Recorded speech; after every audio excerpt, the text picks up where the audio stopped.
Ha, burada Naxçıvanda Babək rayonunda Duzlaq deyilən bir yerdir. Gəlmişik Duzlağı ziyarət eləməyə. İndi biz Duzlağı ziyarət eləməyə gəlmişik. Bura müqəddəs bir yerdir ki, bura gəlmişik ziyarət eləməyə. Bir dəqiqə xala.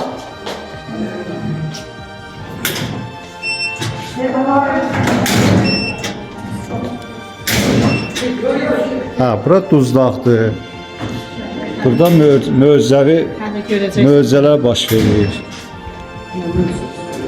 Birisi də Necə sərindir, maşallah. işləyib burada müalicə şəfata bir kasıb adam. Çox sərin. Ondan sonra bilibdilər ki, burada müalicə. Sərin yerdir.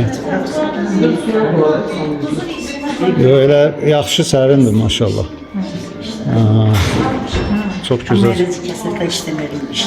Bura müalicəvi əhəmiyyəti var da buranın.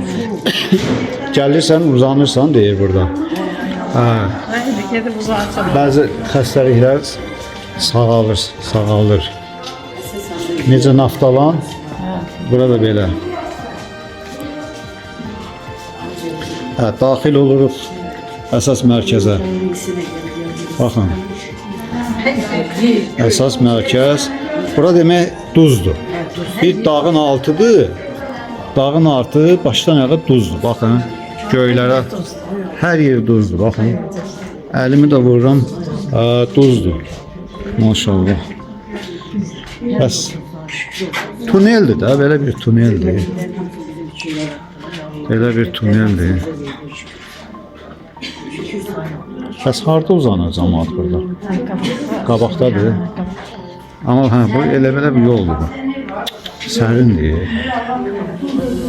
Göydən od yağır, aşağı sərindir. Naxçıvanların məşhur duzdağı bura. Çox tərifləyirlər. Duzdağı?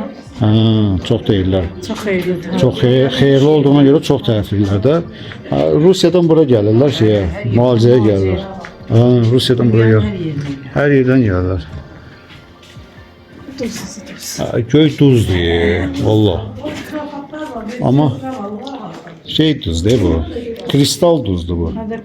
Bu kristaldır. Kənddə bunu papam geri atmaq qoydu heyvan qabağı. Heyvan yağlayır. Ondandır da bu. Elə həmin duzdandır, bax. Böyük bir dağdır, 16'dır da bu belə. Neyse, beləcənə hər yer elə duzdur. Burada da çayxanadır, yeməkxanadır. Burada çay içir insanlar. Belə çay içirlər. Götürmüşəmdir.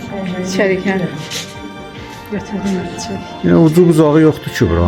Gelir. Geçsin qabaqda bağlayıblar, oradan bu tərəfə